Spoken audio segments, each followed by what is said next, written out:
अस्सलाम वालेकुम। इमरान खान की सियासत तज़ादात का मजमूआ है और अभी जो रिसेंटली डेवलपमेंट्स आर्मी के हवाले से, आर्मी चीफ़ के हवाले से वो बयानात दे रहे हैं, अगर उनके माजी के बयानात से मुवाजना करें तो कोई एक बयान भी दूसरे बयान से नहीं मिलता। जो एक पोजीशन वो इख्तियार करते हैं वो चंद ही दिन के बाद किसी और पोजीशन के साथ तब्दील हो जाती है। जनरल कियानी की एक्सटेंशन हुई तो उन्होंने सख्त मुखालफत की। उनका ख्याल किया था कि आर्मी चीफ़ की एक्सटेंशन होनी नहीं चाहिए। As a matter of principle मैं इस असूल का बड़ा हामी हूँ कि आर्मी चीफ़ की एक्सटेंशन जो है कभी भी कंसिड्रेशन होनी नहीं चाहिए, क्योंकि आर्मी इतना प्रोफेशनल और ऑर्गेनाइज्ड मेरिट बेस्ड इंस्टीट्यूशन है। आप उसके अंदर सियासत को धक्का मार के घुसेड़ देते हैं जब आप एक्सटेंशन की बातें डिस्कस करनी शुरू करते हैं। ये एक स्टेज थी इमरान खान की। अगली स्टेज शुरू होती है जब इलेक्शन हो जाता है और इलेक्शन के बाद सेम पेज की सियासत शुरू होती है। हर चीज़ के ऊपर सेम पेज और बड़े खुले अंदाज में वाशगाफ अल्फाज में जनरल बाजवा की तारीफ़ करते इमरान खान थकते नहीं थे। कहते थे कि वो बहुत मुख्तलिफ हैं, बहुत जमहूरियत पसंद हैं, इनको बर्दाश्त कर रहे हैं अपोजिशन वालों को। कोई और होता तो इनको छोड़ता ना। फिर थोड़ा सा एक और स्टेज आती है, उनकी हुकूमत के ख़िलाफ़ अदम एतमाद हो जाता है। वही इत्तेहादी जो उनको प्लेट में रख कर तोहफ़ा दिए थे इस्टेब्लिशमेंट ने, जब उनका साथ छोड़ जाते हैं तो फिर वो कहते हैं कि ये मीर जाफ़र, ये मीर सादक, ये न्यूट्रल जानवर होता है और गैर मुल्की इशारे के ऊपर अमरीकी साजिश के तहत एक हुकूमत गिरा दी और पाकिस्तान के तो 3 टुकड़े हो सकते हैं। ये वो स्टेज आ गई। फिर अब उससे भी एक कदम आगे चले गए हैं और आगे जाके कहते हैं कि इलेक्शंस की खातिर एक्सटेंशन जायज़ है।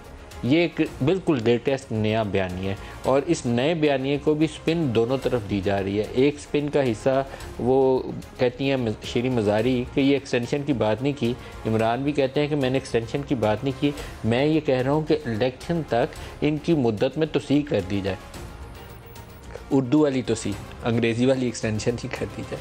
अब ये वो बयानिया है जिसकी आइन और कानून में गुंजाइश तो शायद कहीं लिखी होगी, लेकिन असूल के ख़िलाफ़ बात है। उस असूल के जिसका इमरान खान प्रचारक थे, उस असूल के भी ख़िलाफ़ है जो 27 मार्च के बाद इमरान खान की हुकूमत गिर गई थी। तो जिसको मीर जाफ़र, मीर सादक और घर का चौकीदार अगर डाका पड़ जाए तो ये नहीं कह सकता मैं न्यूट्रल हो गया हूँ। उन सारी बातों के बिल्कुल ख़िलाफ़ वही आर्मी चीफ़ के नीचे इलेक्शन करवा के कल अगर इलेक्शन का नतीजा अगर पसंद नहीं आया तो फिर क्या बोलेंगे उस चीफ़ को, क्या बोलेंगे उस चीफ़ को। मेरे जहन में ये इतना बड़ा सवाल है और इतनी बड़ी कंट्रोवर्सी है, इतनी बड़ी कंट्रोवर्सी है, एक्सप्लोसिव है कि वो आर्मी की पूरी रिप्यूट आर्मी चीफ़ की जो है एट स्टेक आ जाएगी।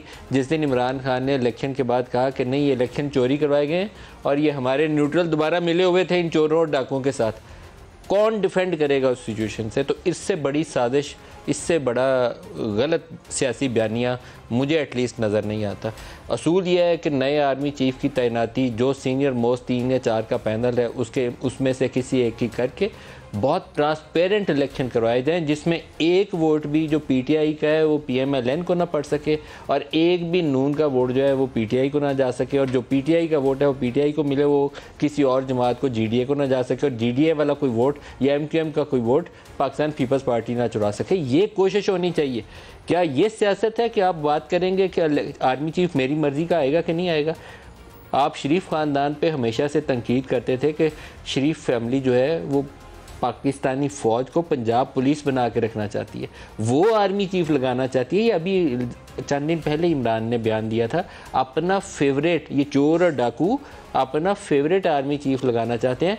कोई मुहिब्बे वतन आर्मी चीफ़ मेरिट के ऊपर आया तो इनको इजाज़त ही नहीं देगा। ये आपने नई एक क्राइटेरिया और क्वालिफिकेशन दी थी, अब वो सब कुछ कहाँ चला गया?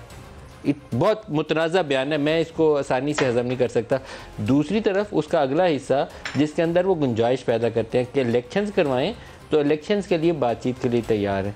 ये वो विंडो है जिसको यूज़ करना चाहिए। मौजूदा हुकूमत को, शहबाज शरीफ को खुद आगे बढ़कर उनको दावत देनी चाहिए कि आइए इलेक्शन रिफॉर्म्स के ऊपर बात करते हैं, कौन सा तरीक़ाकार है।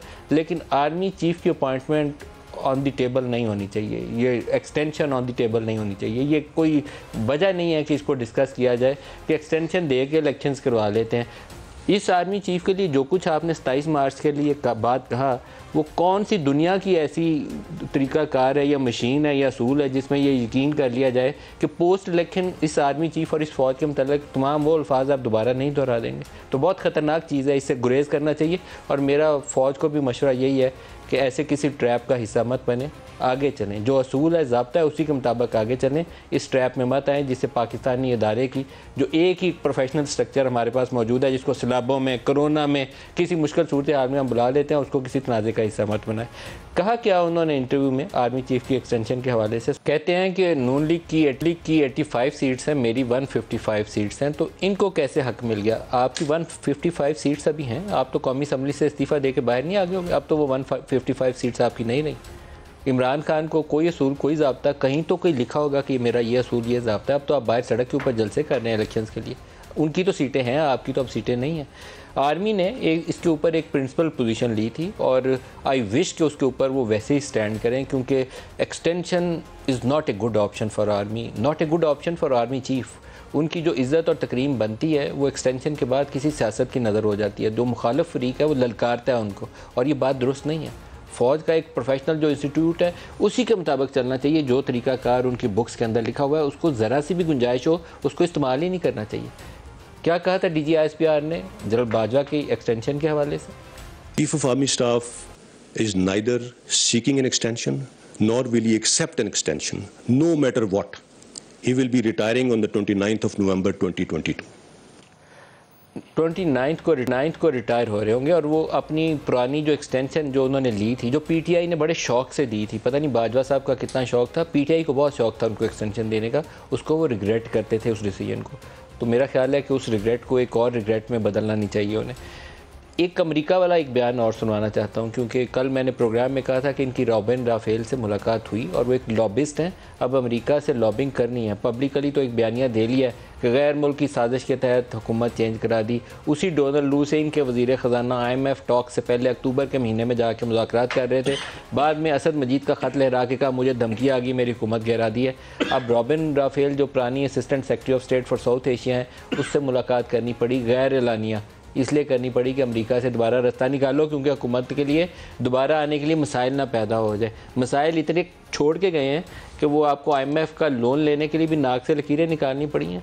सऊदीज़ जो हमारे हमेशा दोस्त होते थे, वहाँ आपने मसाइल पैदा किए कि मैं छोड़ के मलेशिया वाले समिट में जा रहा हूँ, उन्होंने हमारे साथ नाक से लकीरें निकलवाई हैं, और अब दोबारा रॉबिन राफेल के ज़रिए तल्लुकात ठीक करने की कोशिश कर रहे हैं। इंटरव्यू के अंदर तस्दीकी जुमला, इमरान खान एंटी अमेरिकन यकीनन नहीं होंगे, लेकिन ये अपनी सियासत की खातिर कुछ भी कर जाएंगे ये सोचे बगैर कि उसके पाकिस्तान के मफादात के ऊपर असरात क्या पड़ सकते हैं।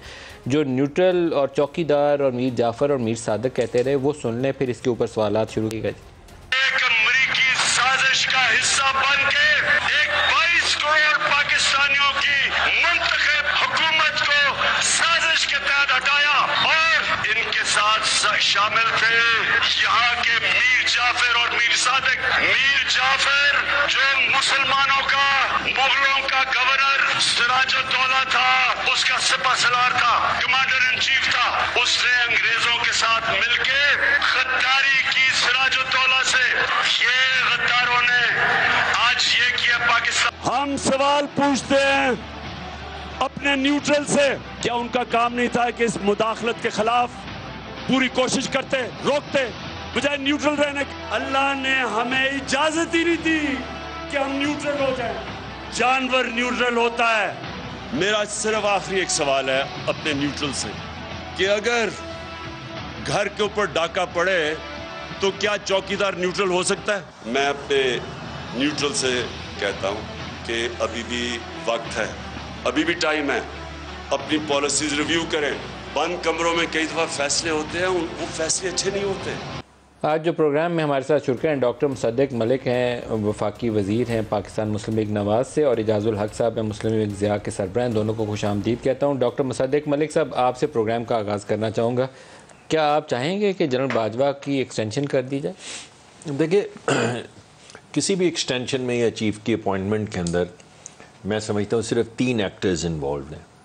एक तो फ़ौज खुद इन्वॉल्व है, क्योंकि जो फाइल आएगी वो आर्मी की तरफ से आएगी, मिनिस्ट्री ऑफ डिफेंस से आएगी। नहीं, मैं आपको बता रहा हूँ, आर्मी की तरफ से फाइल चलेगी जो मिनिस्ट्री ऑफ डिफेंस में आएगी, जो दूसरा एक्टर है। और तीसरा एक्टर जो है वो प्राइम मिनिस्टर हाउस है कि बेस्ड अपॉन द रिकमेंडेशंस, जो आर्मी से रिकमेंडेशंस आती हैं, जो दिफा की वजारत के ज़रिए आएंगी, वो प्राइम मिनिस्टर हाउस पहुँचेंगी और उसके ऊपर फिर कोई फैसला किया जाएगा। तो मुझे तो लगता है कि ये एक मिलाइन कैंपेन है, मिलाइन करने की कैंपेन है। किसी ने एक्सटेंशन लेनी है, किसी ने एक्सटेंशन देनी है, ये नहीं देनी, ये तो तबसरा ही नहीं है। तबसरा ये है कि कभी आप किसी को जानवर कहें, कभी आप किसी को न्यूट्रल कहें, कभी आप किसी को मीर जाफ़र कहें, कभी आप किसी को मीर सादिक कहें, कभी आप चलाएं कैंपेन शोहदा के ख़िलाफ़ और पूरा पूरा महीना कैंपेन चलाएं, आपके बच्चे जो हैं वो नौजवान पकड़े जाएं, आके एडमिट करें, कभी आप खड़े होके बगावत पे उकसाएं, आपका चीफ ऑफ स्टाफ खड़े होके बोले कि जो जवान हैं और जो जूनियर अफसरान हैं उनको इनकी बात नहीं माननी चाहिए। नहीं, कमाल हो गई है। फिर एक दिन आप खड़े होके अजीबोगरीब बिल्कुल उल्टी बात कर दें। तो मुझे, चाहे आप अमेरिका के हवाले से ये बात करें, चाहे आप chief of the army staff की अपॉइंटमेंट के हवाले से ये बात करें, चाहे आप सियासत के हवाले से ये बात करें, या आप इंस्टीट्यूशन दिफाई किसी भी इदारे के हवाले से बात करें, यानी खातून जज का नाम लेके एक दिन, कल शायद इसी प्रोग्राम में कह रहे थे कि मैं माफ़ी भी मांग लेता मुझे अगर मौका दिया जाता, पहले क्या कह रहे थे, आज क्या कह, बुनियादी तौर पे एक नॉन सीरियस सेक्टर है। मैं तो ईमानदारी की बात, आपके ख्याल में ये बयान उन्होंने क्यों दिया कि चीफ की एक्सटेंशन दे दी? He is not well, honest to God. I mean, मैं आपको क्या बताऊं, यानी आप सोचें कि क्या हम सब दीवाने हैं? क्या आप जो मर्जी जब मर्जी कहते रहेंगे? दिन में सुबह कुछ और कह देंगे, दोपहर में कुछ और कह देंगे, शाम को मीर जाफ़र कह देंगे, सुबह वफादार कह देंगे, कभी हुब्बुल वतनी पे सवाल उठाएंगे, कभी तगड़ा और कमज़ोर कहेंगे, फिर आप शाम को बोलेंगे कि मेरे तो ख्याल में ही नहीं। हम क्या दीवाने हैं? हुब्बुल वतनी वाला बहुत कंट्रोवर्शियल स्टेटमेंट था जिसमें वो कहते हैं अगर कोई मुहिब्बे वतन जर्नैल आ गया तो इन चोरों और डाकुओं को इजाज़त नहीं देगा। उन्होंने ये भी कहा था कि वो कोई ऐसा लगाना चाहते हैं जो चोरी को प्रोटेक्ट करेगा, डिफेंड करेगा। उसी में था जी, वो कौन है? सवाल ये उठता है ना, ये अगर आप इन बातों को सीरियसली लें तो आप तो खुद भी दीवाने हो जाएं। ये वो कौन है, किसके मुतल्लिक कह रहे हैं कि चोरों को प्रोटेक्ट करने के लिए आर्मी का कोई सीनियर तरीन, या तो कोई इस वक्त का जनरल या कोई आने वाला चीफ, ये किसके मुतल्लिक ये तमाम गुफ्तगू फरमाते हैं? किसके खिलाफ, किसके ऑर्डर्स के खिलाफ जवानों को उकसाते हैं? ये बिल्कुल दीवानगी की कादर मंदर, आपकी जो दूसरे इत्तेहादी हैं उनसे भी पूछ लें, पाकिस्तान पीपल्स पार्टी से। कादर मंदर ख्याल साहब, क्या आर्मी चीफ की एक्सटेंशन होनी चाहिए, नहीं होनी चाहिए? और इमरान ने बयान दिया, उसके पीछे मुहरकात क्या है? देखिए मलिक साहब, आप माशाल्लाह सीजन एनालिस्ट है, एंकर है। इन्हीं के दौर में, इमरान खान नियाज़ी साहब के दौर में एक आर्मी एक्ट का बिल आया था 1952 का, ठीक है, उसमें अमेंडमेंट है। उसमें ये तय किया गया कि आर्मी चीफ का जो अपॉइंटमेंट है या एक्सटेंशन है वो करेगा प्राइम मिनिस्टर। पीपल्स पार्टी ने, नून लीग, उस वक्त के तमाम अपोजिशन ने भी इस बात पे इत्तफाक किया है कि ये जो अपॉइंटमेंट है, एक्सटेंशन है, इसका इख्तियार सिर्फ और सिर्फ वज़ीर-ए-आज़म पाकिस्तान को होगा। और फिर आपने ये भी देखा कि इमरान खान नियाज़ी साहब इतनी जोशीला थे, वो किसी को तो बूट पॉलिश कहते हैं, पता नहीं उसने कौन सा पॉलिश उस दिनों में हाथ में ले रखा हुआ था कि उसने अपने लेटर हेड पे लिख के और वो एक्सटेंशन दे दिए। आपके आंखों ने, मीडिया के आंख ने, सब ने दिखा दिया। उसके बाद वो वापस हो गया, फिर उसमें कोई अल्फाज का एयर पेयर था, वो वापस हो गया। उस शख्स को ये नहीं पता था कि ये जो लेटर है ये सदर पाकिस्तान इशू करता है, वज़ीर आज़म नहीं है। वज़ीर आज़म तो उसकी परमिशन वो देते हैं अपना, या जो मिनिस्ट्री ऑफ डिफेंस है वो करता है, वज़ीर आज़म जो है ना वो दस्तखत नहीं करता है। इसने जैसे शहबाज गिल को चीफ ऑफ स्टाफ मुकर्रर किया है, इसी तरह उसने कहा ये आर्मी चीफ भी उसी आगे पीछे वाला सीट है उसका कर दिया है। तो आप मुझे बता दो कि ये अपॉइंटमेंट जो वज़ीर-ए-आज़म पाकिस्तान के हक़ में, तो क्या वो वज़ीर-ए-आज़म पाकिस्तान सिर्फ इमरान खान नियाज़ी होगा या उसके अलावा भी कोई हो सकता है? ये पहले तो ये उसूल तय होने चाहिए। फिर मुझे एक बात बता दें कि 2018 का जब इलेक्शन हुआ, जिसको हमने नहीं माना, आरटीए सिस्टम बिठाने वाला कहा, मगर उसके बावजूद मेरे चेयरमैन ने, और वो इलेक्शन 5 साल के लिए था। क्या 5 साल पूरे हो गए? और फिर उसके बाद जब मेरे चेयरमैन ने या मौजूदा वज़ीर-ए-आज़म साहब ने कहा इमरान खान कदम बढ़ाओ, हम तुम्हारे साथ हैं, आइए मिसाकी मईशत पे बात करें, तो एनआरओ का नाम दे दिया। तो मुझे एक बात बताओ, ये कोई फरमाशी प्रोग्राम हो रहा है? ये पाकिस्तान किसी की ख्वाहिश पे चल रहा है कि अब जो आर्मी चीफ है वो, लेकिन जो आर्मी एक्ट अमेंड किया गया उसके मुताबिक 64 साल की उम्र बनती है आर्मी चीफ की, जो अब तरमीम शुदा आइन है। उसके मुताबिक जब आसिफ खोसा ने नोटिस लिया और आपने तरमीम किया, लॉ में तरमीम थी, आइन में लॉ को अमेंड कर दिया, आपने आर्मी एक्ट को अमेंड कर दिया, तो क्या फिर आप चाहेंगे कि आर्मी चीफ को एक और एक्सटेंशन दे दी जाए या ये एक्सटेंशन वाली चीज़ टेबल पे नहीं होनी चाहिए? मैं क्लियरली इस पे जवाब चाहता हूँ। देखिए आप मुझसे इमरान नियाज़ी वाला जवाब ना सुने, इस वजह से बड़ा हसास मामला है। आप अपनी फ़ौज को या इमरान नियाज़ी अपनी फ़ौज को 2 महीने 3 महीने पहले इस डिबेट में क्यों लड़ रहा है? यहाँ सिंध डूबा हुआ है, बलूचिस्तान डूबा हुआ है, आधा पंजाब और आधा पख्तूनख्वा डूबा हुआ है। क्या ये मौजूद रहेगा हमारे लिए? क्या इस चीज़ के ऊपर बहस करे? खुदा का खौफ। क्या आप 6 महीने के लिए आर्मी चीफ को एक्सटेंशन देना चाहेंगे या नहीं देना चाहेंगे? वो तो इमरान ये कह रहे हैं 6 महीने की एक्सटेंशन दे दो, इलेक्शंस के बाद नया चीफ लग जाए। आप मुझे बता दो, आप भी कानून जाते हो, मुसद्दिक मलिक साहब भी बैठे हुए हैं, कहाँ पे लिखा हुआ है कि आप 6 महीने के लिए एक्सटेंशन दे सकते हो? कहाँ लिखा हुआ है कि आप जो ना इस शख्स को वहाँ तक एक्सटेंशन दोगे जब अगला इलेक्शन होगा? वो भाई इलेक्शन अभी 1 साल बाद है और 1 साल बाद होगा और आर्मी के जो अपॉइंटमेंट है वो अभी नवंबर में होगा, तो नवंबर से भी पहले जो ना यानी वो जो समरी उमरी जो बनता है। तो आप मुझे बता दो, ये शख्स आइन अपने हाथ से लिखना चाह रहा है कि भाई मैं इसको टेम्परेरी एक्सटेंशन दूं। दरअसल मलिक साहब आप इस चीज को क्यों नहीं समझ रहे? ये शख्स उसी तरह जैसा अपनी लेटर पैड पे लिख के भागता हुआ नोटिफिकेशन ले गए, इसी तरह ये ऑफर कर रहा है मौजूदा आर्मी चीफ को कि भाई मैं तो आपको कर रहा हूं। ये ऑफर कर रहा है। जो मूव है ये बड़ी खतरनाक मूव है। आप इसको जैसे मर्जी लें, ये बड़ी डेंजरस मूव है, जिसमें अगर तो इदारे के लोग एक पोजीशन इख्तियार करें तो फिर तो कोई ख़तरा नहीं है, मामला सीधे से निकल जाएगा। अदरवाइज़ एक तनाव वाली कैफियत पैदा होने के कभी इम्कानात हो सकते हैं। इसीलिए इमरान इसको इन स्विंगिंग यॉर्कर, अभी मैंने कहीं पढ़ा है उनका चल रहा है कि मैंने इन स्विंगिंग यॉर्कर फेंका, इससे सारे परेशान हो गए। इजाज़ुल हक साहब से पूछते हैं, ये इन स्विंगिंग यॉर्कर है या एक नई कोशिश है कि टकराव वाली कैफियत पैदा हो जाए? हुकूमत कहे ना तो बाजवा साहब से लड़ाई हो जाए, कहे हाँ तो फिर वो चैलेंज कर देंगे कि नहीं ये लगा ही नहीं सकते, इन कॉम्पिटेंट ही नहीं है, चोर और डाकू। बिस्मिल्लाहिर्रहमानिर्रहीम। देखें, मैं सबसे पहले तो ये कहूँगा कि आपके दोनों मेहमान जो हैं, और आपने भी बहुत सी बातें सुनाई ख़ान साहब की जो वो तकरीरें करते रहे हैं, लेकिन आखिरी जो उनके 3-4 जलसे हुए हैं उन्होंने जो उसके अंदर बात की है उस पर कोई बात नहीं कर रहा। और 2 जो सवाल आपने पूछा है, ना पीपल्स पार्टी के पास उसका जवाब है ना नून लीग के पास उसका जवाब है। ये जो अगर आपको चाहिए था कि इसको यही बातें आपने सुनानी थी जो कि ख़ान साहब करते रहे हैं, तो फिर आपको थोड़ा सा पीछे भी जाना चाहिए था कि क्या बातें हुई और कब कब क्या बातें हुई, मतलब वो सबको मालूम है। मैं अब उस पर नहीं जाना चाहता। आपके ख्याल में एक्सटेंशन सर देनी चाहिए या नहीं देनी चाहिए? देखिए, ये सवाल मेरे कहने का या मेरे सुनने का नहीं है।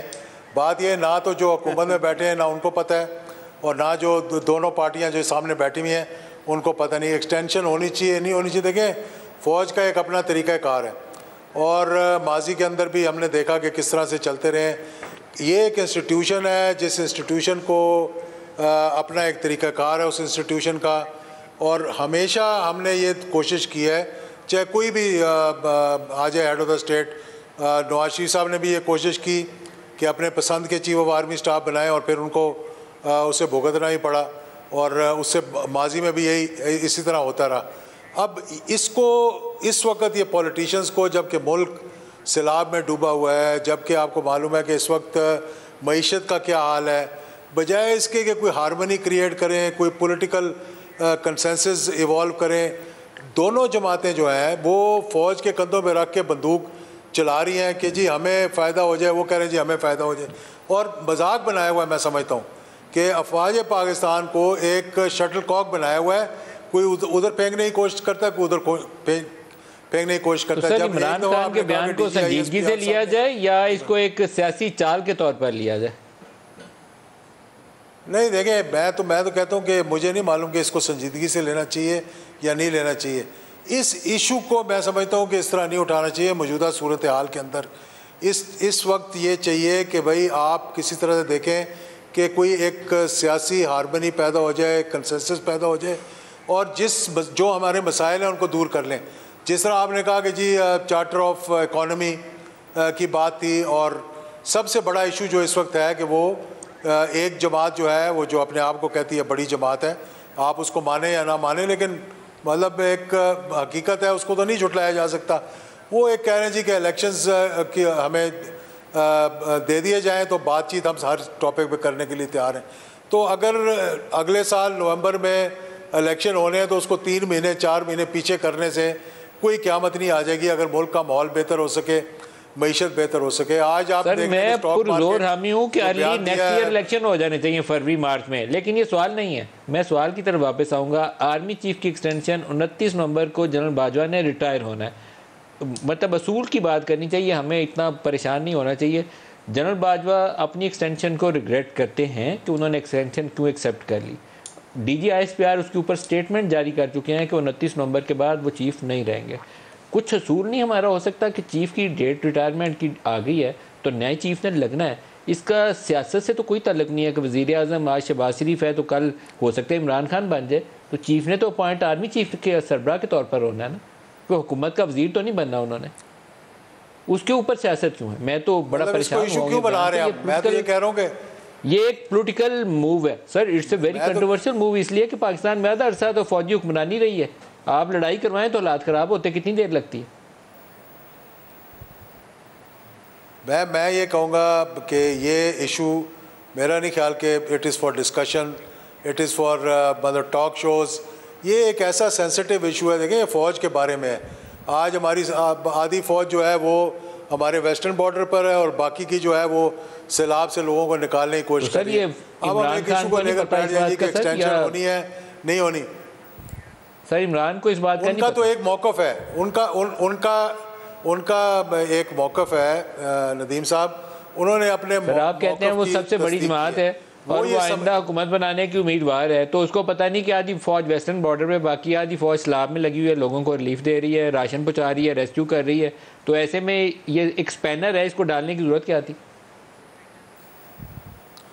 उनका एक मौक़िफ़ है जो बड़े अरसे से वो इसको चलाते आ रहे हैं कि मेरिट पे जो है वो तैनाती होनी चाहिए और वो ये समझ रहे हैं कि मौजूदा हुकूमत जो है वो उनके मुताबिक। यहाँ आपके इस नुक्ते पे रोकता हूँ, आपने ये जो कहा ना कि मेरिट पे तैनाती होनी चाहिए, ये मैं एक ब्रेक की तरफ, ब्रेक करीब आ गया, ब्रेक ले लूँ। लेकिन मेरिट इमरान खान कैसे डिफाइन करते हैं? मेरिट ये जो लेफ्टिनेंट जनरल मेजर जनरल बनते हैं, इनको प्रमोशन के लिए कोई समरी इसकी वज़ीर आज़म बैठ के अप्रूव करता है कि वो ये मेरा रिश्तेदार है, ये भट्ट साहब है, इनको तरक्की देकर लेफ्टिनेंट जनरल लगा दो। आर्मी के अंदर एक प्रोफेशनल ऑर्गेनाइजेशन है, उसका अपना स्ट्रक्चर है। ब्रेक ले लें, मैं ब्रेक से बाद वापसी पर ये सवाल आपसे करूँगा। हमारे साथ हुई। Welcome back. इमरान खान की इस्टेब्लिशमेंट से दूरी पैदा कैसे हुई? क्योंकि 3.5 साल सेम पेज का राग इतनी दफ़ा लापा था इमरान खान ने, शेख रशीद ने और जितने इनके वज़ीर थे, सारे एक ही सेम पेज। हम इनको कहते थे कि इतनी दफ़ा मत कहें, आप फ़ौज के लिए भी तनाज़ात पैदा कर रहे हैं, आपके गलत कामों का बोझ फ़ौज के ऊपर भी पड़ता है। गाली सिर्फ इमरान को नहीं थी पड़ती अपोजिशन से, फ़ौज के ऊपर भी इल्ज़ाम आते थे। लड़ाई किस बात से शुरू हुई वो आपको मैं एक स्टेटमेंट सुनवाता हूँ इमरान खान की, दिखाइएगा जी। मुझे ये पता चल गया था एक ये अफगानिस्तान के अंदर, मैं पिछली गर्मियों की बात कर रहा हूँ, मैं चाहता था कि उस वक्त जो हमारे ISI का चीफ था वो 5 साल से था, मैं चाहता था कि ये सर्दियों में जो सबसे हमारा मुश्किल टाइम है उसको होना चाहिए। सेकेंडली मुझे पता चल गया था ये पूरी इंट्रीग कर रहे हैं नून लीग वाले, तो जुलाई से पता चलना शुरू हो गया था कि इन्होंने पूरा प्लान बनाया हुआ गवर्नमेंट कराने का। तो मैं नहीं चाहता था कि हमारा जो इंटेलिजेंस चीफ चेंज हो। तासुर ये दिया जा रहा है कि मैं वो इसलिए उसे रख रहा था, मैं जनरल फैज को आर्मी चीफ बनाना चाहता था। अवाम का प्रेशर आना चाहिए इन इदारों के ऊपर कि आपने ये जो क्रिमिनल्स हमारे ऊपर बैठा दिए हैं, ये आपकी जिम्मेदारी, अब इनको पकड़े। अवाम का दबाव आना चाहिए इन इदारों के ऊपर जिन्होंने ये क्रिमिनल्स बिठा दिए हैं हमारे ऊपर। और मैं क्या चाहता था, इंटेलिजेंस चीफ को अभी चेंज नहीं करना चाहता था। ये स्टार्टिंग पॉइंट था DGI की तैनाती के ऊपर। अब वो कहते हैं कि मेरिट बेस्ड, अभी इजाज़ुल हक साहब से मैं स्टार्ट करूँगा, उन्होंने जुमला बोला कि मेरिट के ऊपर आना चाहिए। तो इजाज़ुल हक साहब जो मेजर जनरल या लेफ्टिनेंट जनरल ऊपर आते हैं वो मेरिट के बगैर आते हैं। शहबाज शरीफ, नवाज शरीफ इनकी सिफारिश करते हैं रात को कि इनको मेजर जनरल लगा दो या लेफ्टिनेंट जनरल लगा दो, तो लग जाते हैं ऐसे। देखें, ये क्वेश्चन जो है ना, ये कि ये 35 साल सर्विस करके you have to go through the mill to get there, तो इसमें वो कोई फ़र्क नहीं पड़ता। लेकिन गलतफहमियाँ कैसे पैदा होती हैं, ये जो अभी आपने सुनाई है आखिरी वाली बात कि मैं ये कहता था कि अभी इसको ना चेंज करें, मैं ये कहता हूँ कि फ़लाँ को लगा दें, ये आप ज़रा माजी के अंदर जाके जनरल कल्लू से शुरू करें, लगवाया, फिर जनरल जावेद को लगाया, फिर उसके बाद ज़ियाउद्दीन भट्ट को लगाया। भट्ट साहब, जनरल ज़ियाउद्दीन भट्ट सबसे मोस्ट कंट्रोवर्शियल डिसीजन था, तो जनरल ज़ियाउद्दीन भट्ट के बाद अंजाम क्या हुआ था वो भी आपको पता है। तो why to take such an action जिसका आप बर्दाश्त नहीं कर सकते बोझ? मैं कह रहा हूँ कि यही गलतियाँ होती हैं हुक्मरानों की, जो उधर कुर्सी पे बैठे होते हैं वो समझते हैं कि अपना बंदा लगा लूँगा तो मेरा सारे मामला ठीक हो जाएंगे। ये इंस्टीट्यूशन है, ये मैंने नवाज शरीफ साहब को भी आखिरी दिनों में समझाने की कोशिश की थी कि आपके मामलात फ़ौज के साथ ख़राब हो रहे हैं, आप उनको सीधा कर सकते हैं। आज आपकी ज़ुबानी अगर मैं सुन लूँ, आज आपकी ज़ुबानी में एक जुमला सुन लूँ, बड़ा तारीखी जुमला, जब आप जनरल परवेज़ मुशर्रफ के साथ जहाज़ में वापस आ रहे थे और नवाज शरीफ उन दिनों उनके कोर कमांडर्स के साथ बातें किया करते थे, टीपी को हटा दिया गया था, एक और कोर कमांडर्स को हटाने की खबर थी, तो जनरल मुशर्रफ ने रास्ते में जहाज़ में आपसे क्या कहा था? आप ही की ज़ुबानी सुन लो। चले, अगर आप सुनना चाहते हैं तो मैं आपको सुना देता हूँ। ये बात जब उन्होंने की थी तो उसके बाद मेरी 55 मिनट 1-to-1 मीटिंग हुई थी मियां नवाज शरीफ के साथ C-130 की कॉकपिट में बैठकर। ये जुमला सुनने के बाद, क्योंकि मेरे पैरों के नीचे से ज़मीन गुजर गई थी, तो वो ट्रांसफ़र हुई थी। जुमला क्या था, पहले जुमला बताइए। एक कोर कमांडर जी, जुमला ये था कि I hope they will stop interfering with my commanders. I hope they stop interfering with my commanders. और कोर कमांडर मंगला को उन्होंने पोस्ट आउट कर दिया था। उन्होंने पोस्ट आउट किया था। मैंने पूछा कि इतनी जल्दी क्यों पोस्ट आउट हो गए, ये तो अभी 3 महीने हुए थे, 4 महीने हुए थे वहाँ गए हुए, तो इतनी जल्दी क्यों इनको वापस ले आया? हालांकि हमारे साथ वो गोल्फ वगैरह खेला करते थे। तो ये अब्रप्टली उनके मुंह से निकला था। मतलब I don't think he was going to say that, क्योंकि तो नवाज शरीफ का क्या जवाब था जब आपने नवाज शरीफ को समझाया? मैंने उनको ये नहीं बताया था कि मुझे जनरल परवेज़ मुशर्रफ ने क्या कहा, लेकिन 55 मिनट्स जो है मैं उनको ये कहता रहा था कि आपके मामलात ख़राब हैं। और मैंने जनरल ज़ियाउल हक की तैनाती से लेकर और आखिर तक उनको सारे मैंने मामलात बताए थे कि ये इंस्टीट्यूशन है, यहाँ पर एक आदमी जो है वो डिसीजन नहीं करता, कलेक्टिव डिसीजन। तो जवाब क्या था नवाज शरीफ का? मामलात ख़राब हैं, आप इसको ठीक कर लें। नवाज शरीफ का जवाब ये था कि आप बताएं कि आपने कैबिनेट में कौन सा स्लॉट लेना है, ये फौज के मामलात में खुद ठीक कर लूंगा। Very good. लेकिन मैं उनको एंड तक यही बताता रहा था। वेरी ब्रीफली एक लाइन में सर, एक लाइन में, जब आप इमरान खान को समझाने की कोशिश कर रहे थे, आपने 10-12 मीटिंग्स की होंगी इमरान खान से उसको समझाने की खातिर कि फौज से लड़ाई बिला वजह की मत लो, तो इमरान खान ने भी कोई ऐसी बात की कि इजाज़ुल हक बताओ पीटीआई में कौन सी पोजीशन लेनी है? क्या उन्होंने भी कोई ऐसी बात की आपसे? नहीं, उन्होंने, वो तो मुझे तो वैसे कहा था कि ज्वाइन कर लो, लेकिन इस वजह से नहीं कहा था मैंने उनको ज्वाइन कर लो। 5 मार्च ये बात हुई ना, ये हमारे लीडरशिप का एक प्रॉब्लम है। छोड़े सर, आप डॉक्टर मुसद्दक मलिक से भी पूछ लें। मैं अपने लीडरशिप का माइंडसेट रीड करना चाह रहा हूँ, वो ज़्यादा फर्क नहीं है उसमें।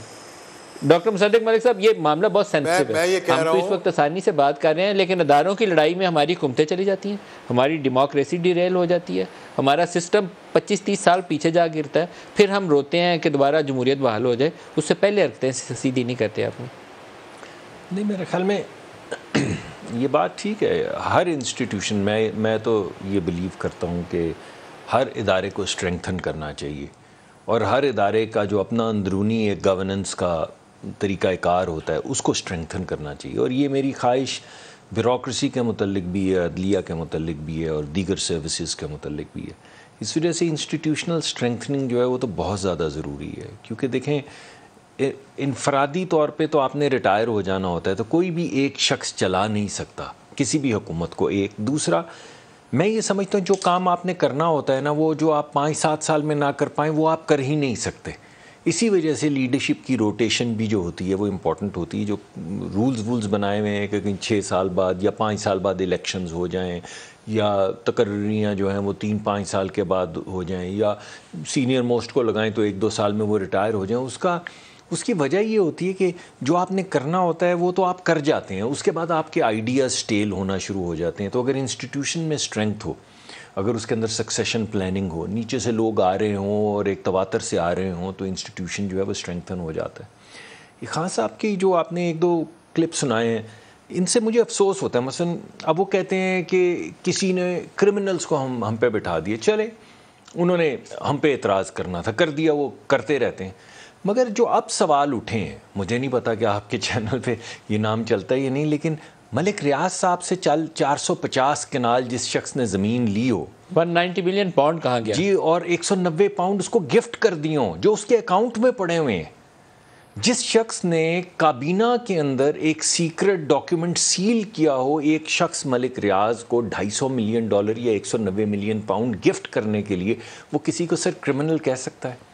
या एक ऐसा शख्स जो 3 मिलियन पाउंड लेके किसी शख्स को, यानी आरिफ नकवी साहब को $1 अरब 250 अरब डॉलर का रुपए का फ़ायदा दे दे, और एक वो जो कोल प्लांट उन्होंने लगाना था जो उनके कॉन्ट्रैक्ट में लिखा हुआ था, वो माफ़ कर दे हमेशा के लिए। यानी अब आने वाली भी कोई हुकूमत के इलेक्ट्रिक को नहीं कह सकती। अब राज से वो जो फंडिंग आई पार्टी के लिए, उसके बाद आप कहते हैं कोल प्लांट जो कॉन्ट्रैक्ट का हिस्सा था, दतांग कोल प्रोजेक्ट एक था उसकी वेवर, जिसमें उन्होंने इमरान खान साहब की हुकूमत का फ़ायदा उठाते हुए के इलेक्ट्रिक ने कहा कि हम ये लगाना चाहते हैं, और इमरान खान ने छुट्टी देने के लिए उनको कहा कि नहीं, हम चाहते हैं आप ये ना लगाएं, हम आपको उस कंट्रैक्चुअल ऑब्लिगेशन से इसे छुट्टी देते हैं, यानी ख़त्म करते हैं हमेशा के लिए, कंट्रैक्चुअली ख़त्म करते हैं, और अब हम जितनी आपने बनानी थी बिजली वो हम आपको दे देंगे। आप सोचें, वापडा के जो बंदा 3 या 2 मिलियन पाउंड के लिए किसी को $1 बिलियन का फ़ायदा दे रहा हो, 450 कनाल ज़मीन उससे अपने और बेगम साहिबा के नाम पे ले रहा हो, और उसको ट्रस्ट के नाम पे है, लेकिन बहरहाल कंट्रोवर्शियल देखिए, 2 ट्रस्टी हैं, यस, एक बेगम साहिबा, chairman of trustee Imran Khan खुद है। ये मुनासिब नहीं। अगर मैं, चलिए मैं मानता हूँ, अगर मैं ये करूं तो आप क्या कहेंगे? मैं तो कहूंगा कि ये कॉन्फ्लिक्ट ऑफ इंटरेस्ट है। आप मुझे चोर नहीं कहेंगे? बिल्कुल कहेंगे। अगर मैं पैसे लेके किसी को फायदा पहुंचाऊं इस वक्त वजारत में, तो आप मुझे चोर नहीं कहेंगे? देखिए रियाज मलिक से 400-500 कनाल फ्री में जमीन किसी को मिल नहीं सकती, और ऊपर से बिल्डिंग भी बना के दी है, 1.5-2 अरब रुपए की वो बिल्डिंग भी है, वो फ्री में किसी को नहीं देखिए। तो फिर आप जब किसी कादर मंदोखेल साहब आपको भी गुफ्तगू में शामिल करेंगे, ये बहुत ही मुतनाज़ा इशू है। मैं अपने टॉपिक की तरफ वापस आऊँगा, हट ना जाऊँ उसके ऊपर। आर्मी चीफ की अपॉइंटमेंट और आर्मी का सियासत में अमल दखल, ये 2 बड़े बड़े अजीबोगरीब मामला हैं। सियासत में उनका रोल नहीं है। हम इन मौज़ूआत को जब पब्लिकली हमारे लीडर्स कहते हैं उसको चीफ लगना चाहिए, उसको नहीं लगना चाहिए, तो वो सियासत का हिस्सा बन जाता है। ये स्टार्ट 6 माह पहले से हो चुकी है गेम, जब वो कहते थे कि इसको हटाओ, इसको ना हटाओ। वो एक प्रोफेशनल सोल्जर था, उसका मामला भी कंट्रोवर्शियल खटाई में पड़ गया। सीनियरिटी लिस्ट में जनरल फैज़ भी इस वक्त 4थे नंबर पर है। मैं उनकी कोई बुराई नहीं कर रहा, प्रोफेशनली कॉम्पिटेंट आदमी, उसने ISI की सरबराही की, कोर कमांडर पेशावर रहा, लेकिन आप देखें कि नाम किस तरीके से डिस्कस हुए। It's a bad move. आपको इससे आगे चलना है, तरीक़ाकार अपनाएं, तैनाती करें, केयर टेकर सेटअप बनाएं और इलेक्शन में जाएँ ताकि मुल्क इस फसाद से निकल जाए। देखिए नदीम मलिक साहब, पहली बुनियादी बात तो ये है कि मुझे बड़े हैरत है एजाज़ उल हक साहब के ऊपर। वो आपके सवाल के जवाब की बजाय पीपल्स पार्टी के ऊपर या नून लीग के ऊपर बरसते हैं कि इन दोनों पार्टियों ने आर्मी को जो है ना वो क्या शटल कॉक बना लिया है। तो भाई हमने क्या बात की है, जब ये साहब कहते हैं कि अगर नवाज शरीफ या जरदारी आर्मी चीफ जो है ना वो लगा है तो वो मुहिब वतन नहीं होगा। अभी आपके सामने 4 नाम है जनरल फैज समेत, ठीक है ना। तो हमने कोई पीपल्स पार्टी के वर्कर को बनाना है या नून लीग ने अपने किसी वर्कर वोटर को बनाना है, इन्हीं 4 में से बनाना है।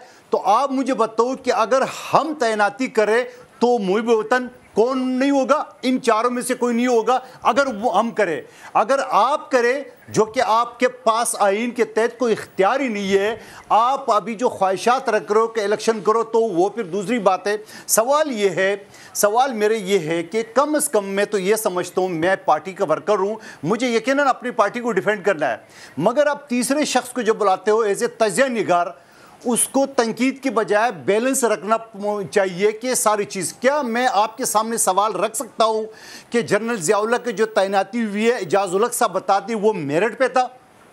क्या अगर उससे पहले जिसने किए वो भी पीपल्स पार्टी ने किए? क्या जनरल पाशा की जो मेरिट हो वो मेरिट पे नहीं था?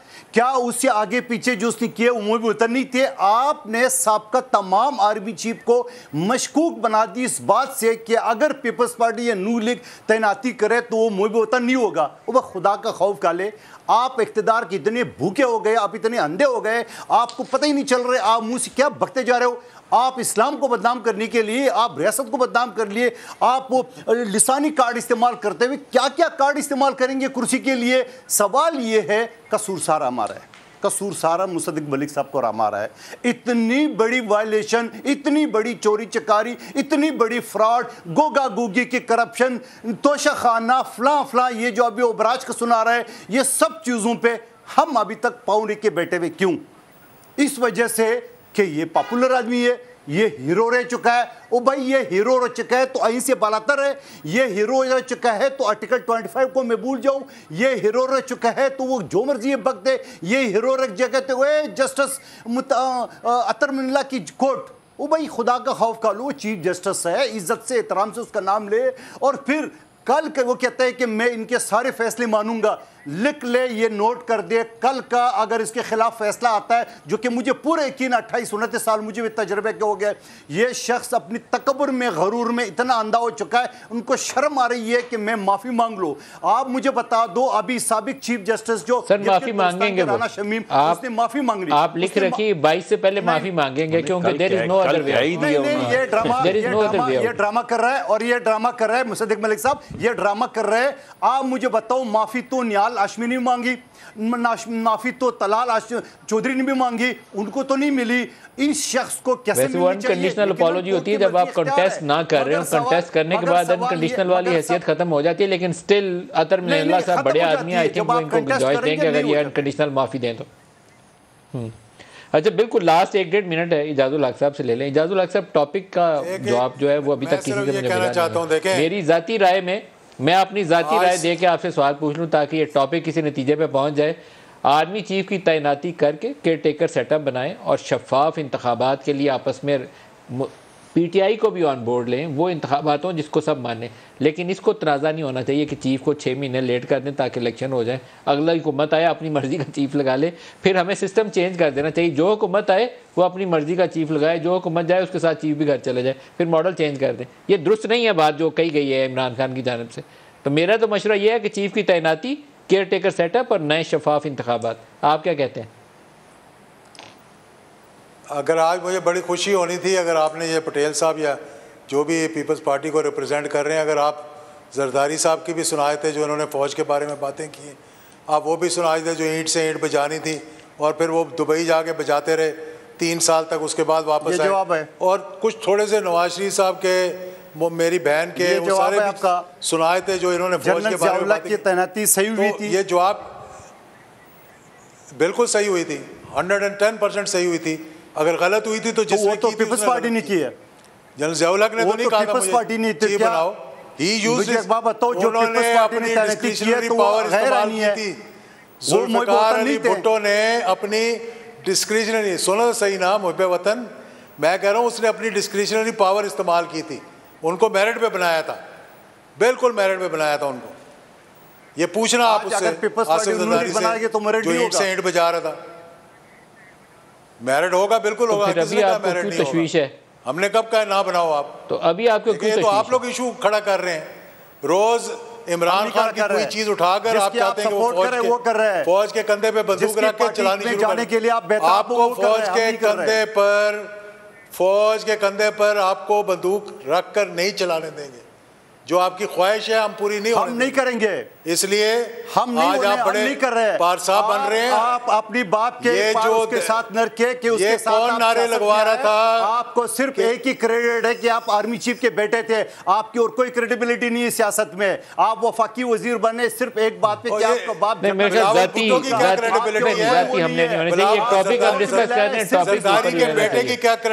जातियात के ऊपर नहीं, प्रोग्राम में यहाँ खत्म। कादिर मंदोखेल साहब, डॉक्टर मुसद्दिक मलिक साहब और इजाजुल हक साहब, सबका शुक्रिया। किसी की ज़ात के ऊपर हमला नहीं होना चाहिए, दुरुस्त नहीं है। आज के लिए इतना ही इजाज़त दीजिए, अल्लाह हाफ़िज़।